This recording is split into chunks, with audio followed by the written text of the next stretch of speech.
ಕಳೆದ ರವಿವಾರ ಉನ್ಕಲ್ನ ಅಚ್ಚವನ ಕಾಲೋನಿಯಲ್ಲಿ ಸಿಲಿಂಡರ್ ಸ್ಫೋಟದಿಂದ ಗಂಭೀರವಾಗಿ ಗಾಯಗೊಂಡು ಆಸ್ಪತ್ರೆಗೆ ದಾಖಲಾಗಿದ್ದ 9 ಅಯ್ಯಪ್ಪ ಮಾಲಾಧಾರಿಗಳ ಪೈಕಿ 2 ಅಯ್ಯಪ್ಪ ಮಾಲಾಧಾರಿಗಳು ಚಿಕಿತ್ಸೆ ಫಲಕಾರಿಯಾಗದೆ ಕಿಮ್ಸ್ ಆಸ್ಪತ್ರೆಯಲ್ಲಿ ಇಂದು ಬೆಳಗಿನ ಜಾವ ಸಾವನ್ನಪ್ಪಿದ್ದಾರೆ.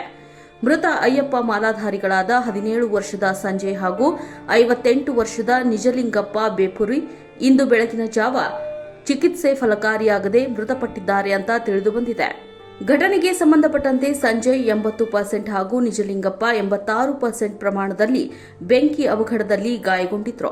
9 ಜನ ಅಯ್ಯಪ್ಪ ಮಾಲಾಧಾರಿಗಳಿಗೆ ರಾಜ್ಯ ಸರ್ಕಾರ ಚಿಕಿತ್ಸೆ ನೀಡಲು ಬೆಂಗಳೂರಿನಿಂದ ವಿಶೇಷ ಸರ್ಜರಿ ವೈದ್ಯರನ್ನ ಕರೆಯಿಸಿ ಚಿಕಿತ್ಸೆಯನ್ನ ಕೊಡಿಸುವ ಕೆಲಸ ಮಾಡಿತ್ತು. ಇನ್ನು ಘಟನೆಗೆ ಸಂಬಂಧಪಟ್ಟಂತೆ ಇನ್ನೊಬ್ಬ ಅಯ್ಯಪ್ಪ ಮಾಲಾಧಾರಿ ಸ್ಥಿತಿ ಕೂಡ ಗಂಭೀರವಾಗಿದ್ದು, ಹುಬ್ಬಳ್ಳಿಯ ಕಿಮ್ಸ್ ಆಸ್ಪತ್ರೆಯ ವೈದ್ಯರು ಮತ್ತು ಬೆಂಗಳೂರಿನ ತಜ್ಞ ವೈದ್ಯರ ತಂಡ ಜಂಟಿಯಾಗಿ ಇನ್ನುಳಿದ 7 ಜನರ ಮಾಲಾಧಾರಿಗಳ ಚಿಕಿತ್ಸೆಯನ್ನ ಮುಂದುವರೆಸಿದ್ದಾರೆ. ಸದ್ಯ 2 ಅಯ್ಯಪ್ಪ ಮಾಲಾಧಾರಿಗಳ ಸಾವಿನಿಂದ ಉಣಕಲ್ ಮತ್ತು ಕಿಮ್ಸ್ ಆಸ್ಪತ್ರೆಯಲ್ಲಿ ಕುಟುಂಬಸ್ಥರ ಆಕ್ರಂದನ ಮುಗಿಲು ಮುಟ್ಟಿದೆ.